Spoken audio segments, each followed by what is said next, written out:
Hey guys, how y'all doing? I'm here to give you guys my very short recap and first impressions about Tsuki ga Kirei, or you could call it as the moon so beautiful, or the moon is beautiful. Apparently, from what I heard from a friend or something today, I heard that this series is heavily copyrighted in a certain way, even though if you talk about it. Although, I don't know if that is the case, but I'm going to take my risks about talking about this series anyway. For the short recaps for episodes 1 to 3 or something, I did watch episode 3 today, and I've been thinking real hard if I should really, try to recap this series. I really thought about it. I gave it some thought myself.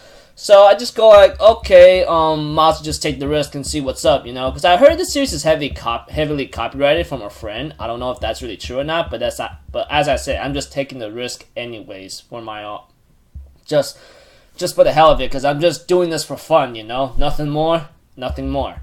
So let's just get this started. When I see in episode 1, it's just nothing more than an introduction to a couple new characters, and especially about our buddy Kotaro, Akane, etc.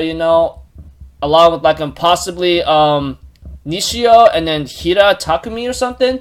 They were just introducing this episode, and possibly I think let me see here.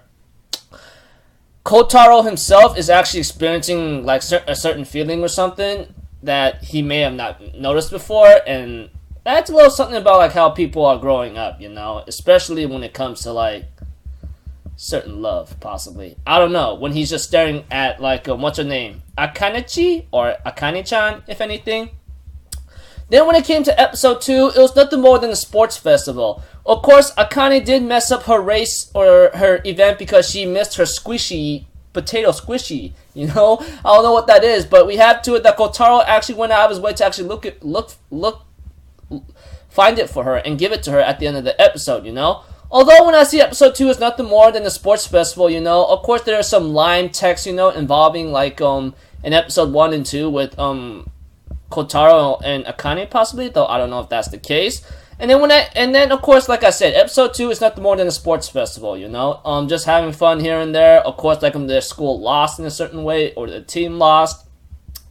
Or in another cases as well, Kotaro did have an event, but he didn't do so well. Akane messed up her event because she was so nervous. She wanted her toy squishy, or her potato sack squishy. But eventually, Kotaro actually gave it to her at the end. And of course, Akane was embarrassed about having to mess up because she was so nervous, and there were some girls making fun of her, Although, Kotaro did motivate her by saying, hey, it's okay, it's okay if you are what you are, it's all good and all. So I just go, oh wow, like to hear that.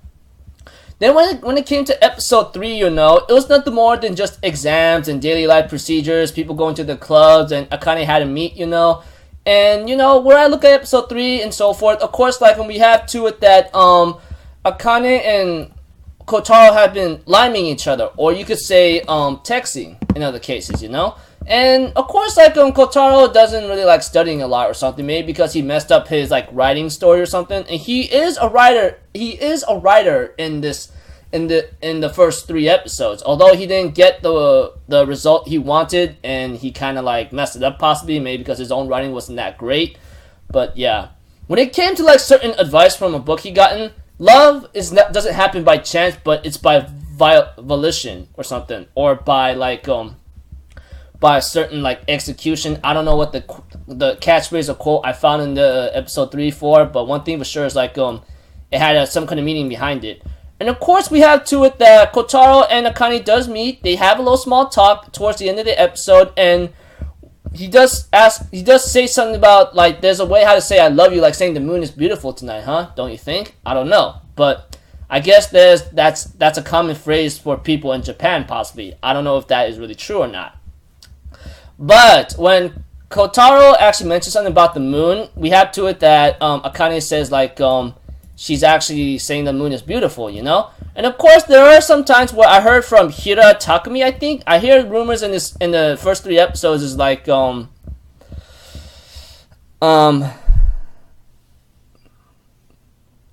that he actually likes Akane, And it was hinted at in the first 3 episodes, of course. Of course, when it came to possibly Kotaro himself, he's actually like starting to possibly fall in love with like Akane too. Although like he did have a couple of changes when it came to episode 2, of course. Sorry for going back and forth, and he does see her certain part that made him blush. And later on around episode 3, sorry for going back to that. Episode 3 is what he's saying, "Can you go out with me?" So I'm thinking in my mind, are you for real, Doc? You gotta be crazy to do that.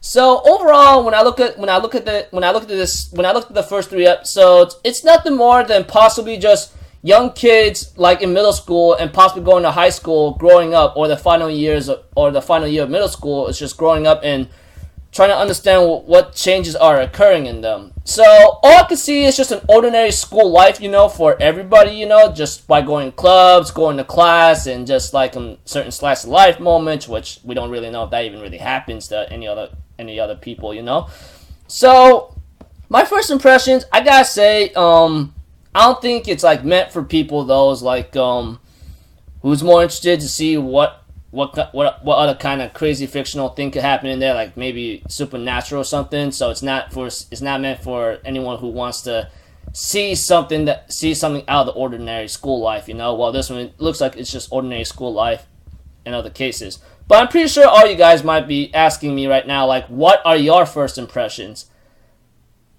I gotta say, I had some irritating moments or something, maybe because I just go like, "What the heck are you doing?" What are you thinking about? It's really starting to bother me. Maybe because I think there are certain actions that should have been taken at least, but never been took. Instead, it's showing maybe a different route. Although, I think the series is okay. I don't think it's nothing special, average or below, possibly. But I think I still find it fun for me to see how growing up is when it comes to middle school, and reminds me of certain times back then for me. But we're not going to be talking about that. We're just going to talk about the series, nothing more. So I'm gonna recap this series every week. I thought about it. I had some thoughts about it, but I just go just do it. What's there to lose? Although, I heard the series is heavy copyrighted, I'm not doing anything about it, just, talking about the episodes and just recapping and making a summary, So that's about it, people. Would I recommend you guys watching this? I'd say no if you want something out of the ordinary life or something really fun. All I can see, this series might be very boring for many people because they don't like it, or they just don't like how things are when it comes to regular school life, So I don't recommend it if you don't like ordinary school life. But if you just want to maybe take a look at it and just for fun and just to kill time, then go ahead. But when it comes to certain recommendations, it all depends on you. That's all I can really say. So sorry for being a little itsy bitsy, going back and forth and being very confusing, But yeah. Anyways, I think it looks a little fun or something, but we'll have to see for that as the series continues, So until then, I'll see you guys in my next video. So I'm Alpha Zero, people. Have a good day, and I'll see you guys next time, alright? Peace out. Bye-bye. Toot-toot-toot.